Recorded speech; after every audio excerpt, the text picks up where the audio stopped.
All right, we're recording. Are we? We're recording. Welcome to the worst of the best podcast. You wanted the best. Well, they didn't freaking make it! So here's what you get. From Canada, Ryan and Ruban.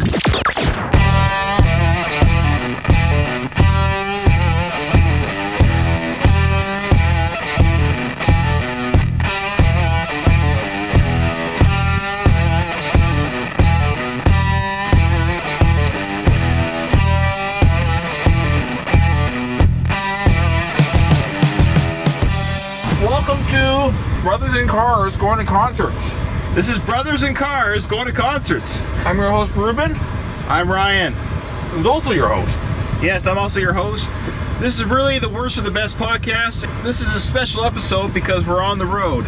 If we sound weird or look weird, that's because you're seeing us and you're hearing us. We're on the road to Metallica. We're seeing Metallica. This will be my 6th time seeing them live. Ruben, how many is this for you? This is number 3. Okay, But we all saw them together for the first time. that's right. And the first time that we went, in 1991, we bought these t-shirts. That's right. So the shirts that I'm wearing right now, I bought this when I was 16. Ruben bought that shirt when he was 14. Does it still fit you, Ru? Really? That's 14? I thought it was 13 when I saw them. Well, yeah. So 13, 14. No, I was 14. I was Okay. 14. Yeah. So a long time ago. We saw them 26 years ago for the first time live. Yeah. And so this is really exciting to see them again. We're going to be meeting our brother there and his son in Vancouver, British Columbia, BC Place. But anyways, we're really excited. So we're going to get going here with the worst of the best, Metallica. This is a special on the road episode. If we go over a little bit over 20 minutes, so be it. It's a special, tunnel. A special episode. So, Ruben, where's that list? Wherever you put it, brother. Okay. We're not doing any editing. I have a bunch of episodes that we're going to be doing. All right. Now, So, don't look at my... We're going to go over the top 5 best-selling Metallica albums. It doesn't mean that they're the best albums, but just the best-selling. that's right. These are the top 5 best-selling albums. Not necessarily the hardcore Metallica fan favorite. Oh, why isn't this one, or whatever. So let's start with number 5, Ruben. Number 5 is the album. This is more of an honorable mention than an album. Fair enough. But from their Sales. sales. Okay, yeah. So this wasn't a studio album. This was a live album that they did with the Los Angeles Symphony. It's called... No. San Francisco Symphony. My apologies. San Francisco Symphony. I think it was done in 1999. Okay. I think it was about then. Yeah. It was called S&M. Yeah. S&M. It sold 6 million plus copies back then. That's all these sales figures are United States alone. Typically, for a worldwide band, whatever they sold in the States, they've doubled that outside. So they probably sold about 12 plus million worldwide. Yeah. So this is state sales. So let's Not a state. right. The United States. Nobody died. Well, let's be clear that Metallica, they're a very high-selling, currently top-grossing band. Like, we're going to how many seats does BC Place hold? I think it's about 52,000. And it's sold out. It's crazy. So they sold out BC Place today. That's not too bad for a band that's been around since 1982. Crazy. Good for them. Yeah, good for them. The first album is the S&M Classic, and S&M stands for Symphony and Metallica. Oh, is that what S&M stands for? Are you joking? I thought it was a sadomasochistic. It's a play on the sadomasochistic. Ah. Yeah, it's a play on that, but it's actually Symphony and Metallica is the name of the album. S&M. What did the sadists do to the masochist? Nothing. All right, that's terrible. It's a good joke. Well, Ruben, why don't you start talking about your song and what this album means to you? I love the album. When I was a kid, we were listening to Metallica and Beethoven. And that sounds kind of weird, but my brothers bought Yeah. this Beethoven box set. And when I would listen to Metallica, I would literally hear in my head what it would sound like if it was a symphony. That's a good point. That's right, Ruben. I forgot that we actually had Beethoven's classic hits, or whatever it was called. It was like This is his greatest hits. Did it say greatest hits? No. Okay, well, it was like a box set of Beethoven. Best of. But we were like total music nerds in the sense that we actually had a Beethoven box set. I forgot about that. And rock and roll. Yeah, Beethoven was basically metal. Yeah. He was metal with his violins and everything. Yeah. When the album came out, I was like, oh, finally. Because sometimes you'd listen to like Aerosmith with Dream On, you hear the symphony in there, the strings. But Metallica, they did it. Yeah, they were one of the first, definitely one of the most first popular bands to put this together. So, Ruben, do you have a song from S&M that just doesn't know? Keep in mind, we should tell the audience that this is a collection of all their songs, or a variety of songs from their previous albums at the time that they took and mixed with Symphony. It's like a greatest hits. It's kind of like a greatest hits, and other, well, a lot of deeper tracks too were used. And some of these songs really, really work, and some don't. Devil's Dance, to me, is the worst song on S&M. Yeah. Did I get the title right? It's Devil's Dance, right? Yeah, it's called Devil's Dance, and I believe that was on Load or Reload, one of those two albums. It's a load. It's a load of crap. So Devil's Dance is Ruben's worst pick on their number 5 top-selling album, S&M. That's a good choice, Ruben. For variety's sake, I could go with that. I could go with Devil's Dance. It's never been a song that I've enjoyed. I could skip it from now till tomorrow, to forever. I would say for me, the worst song other than Devil's Dance, let's pick another one, is, this is going to be tough because we're going to get into the number 1 selling album later. But I think for this one, I'll pick Sad But True. Oh! Really? Yeah, Sad But True is actually one of the most boring songs Metallica's ever done.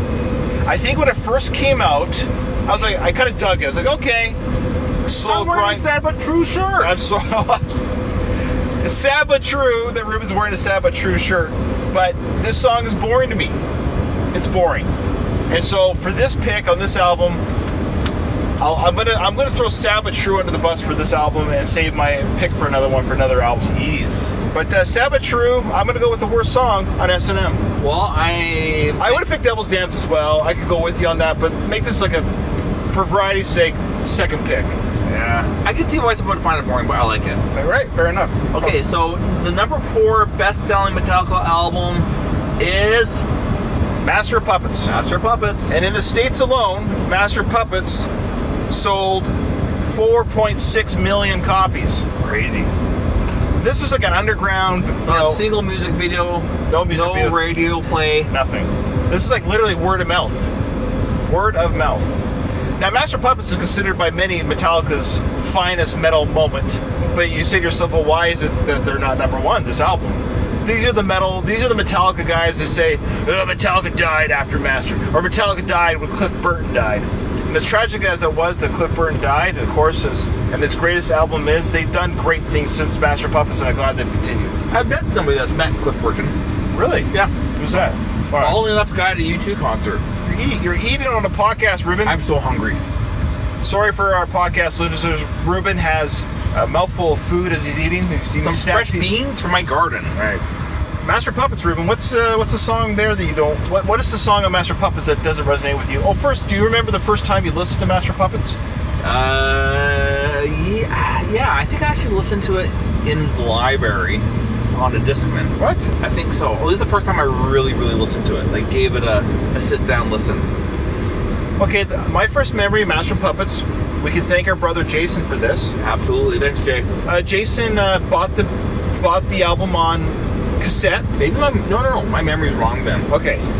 So Jason bought it on cassette, brought it home. I think he got it through Columbia House. What a ripoff.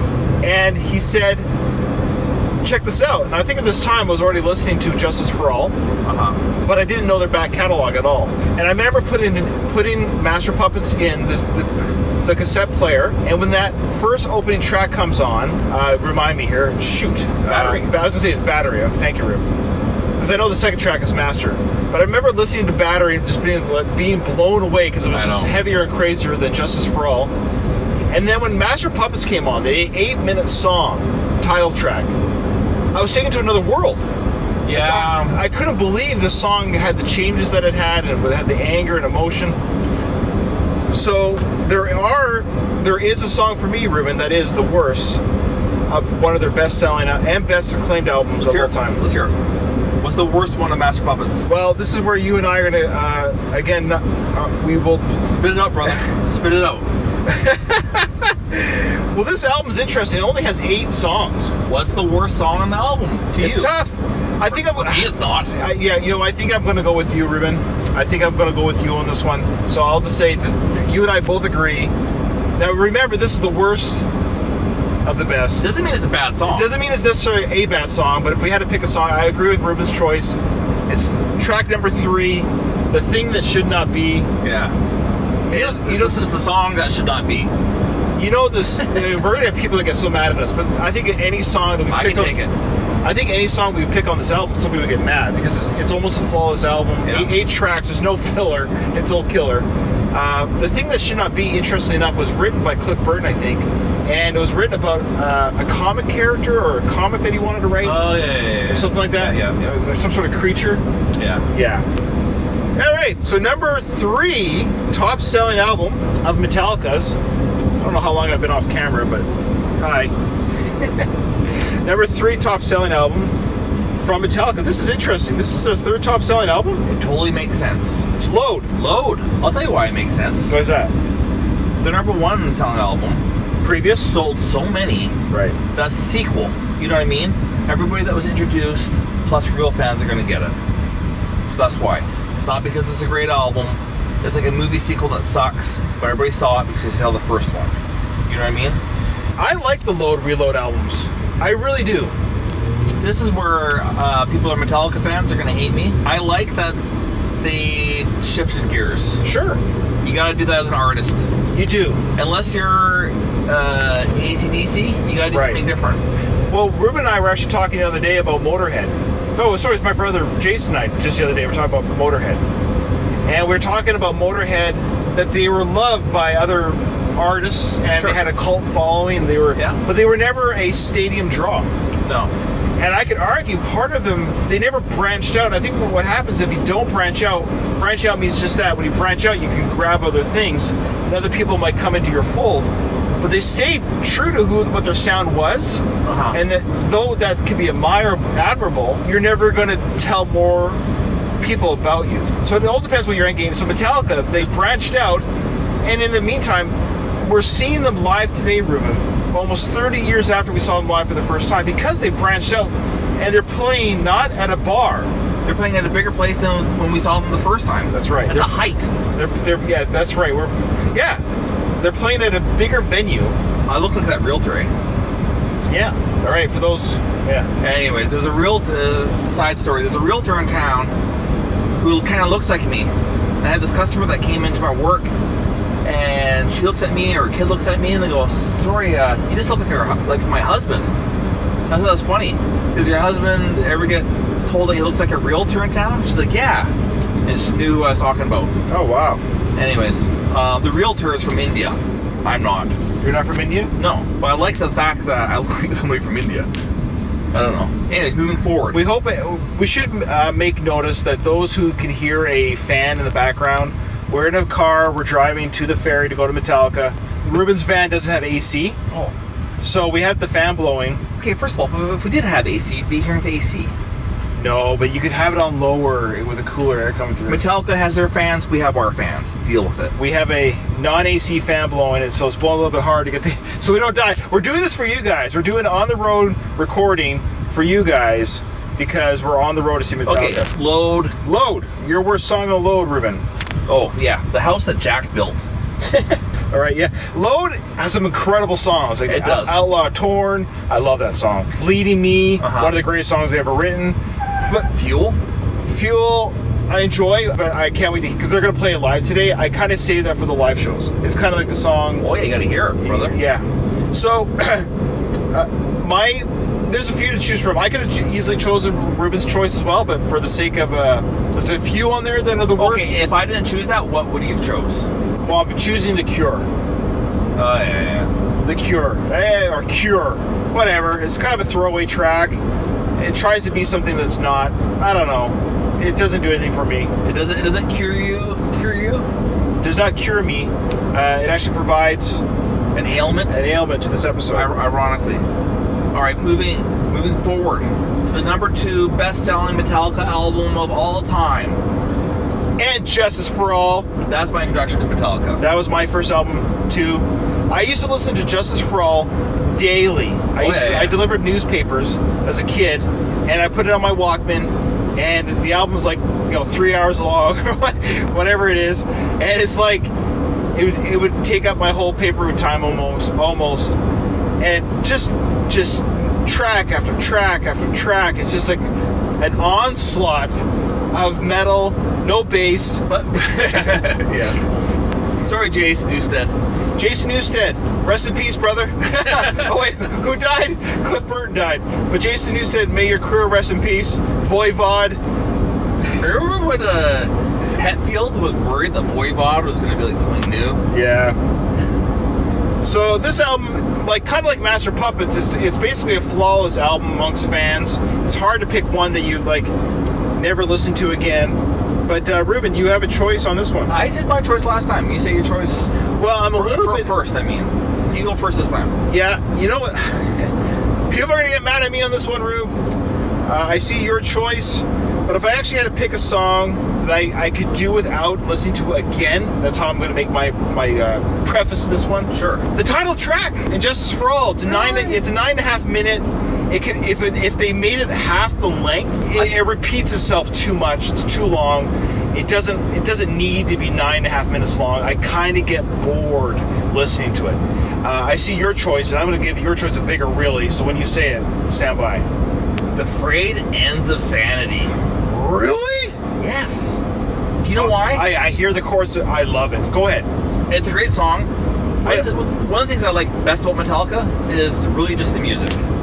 Right. That it sounds good if it's a symphony. It sounds good if it's heavy metal. It's got good bones to it. Oh yeah, absolutely. You can go on YouTube and listen to a lot of Metallica songs on the piano, harp. Yeah. So the music itself is beautiful on its own. Okay, so you just not a big fan of the... No. You know the movie The Princess Bride? Oh, of course, Buttercup. Yeah. Remember the Cliffs of Insanity? Every single time I hear The Frayed Ends of Sanity, I never did. In my head, I hear the Cliffs of Insanity. It ruins the song. Cliffs of Insanity. Myself is climbing them. But I'm hearing his voice, that dweeby, geeky voice of the actor who does great in that movie. Yeah. I hear that in my head and it ruins the song for me.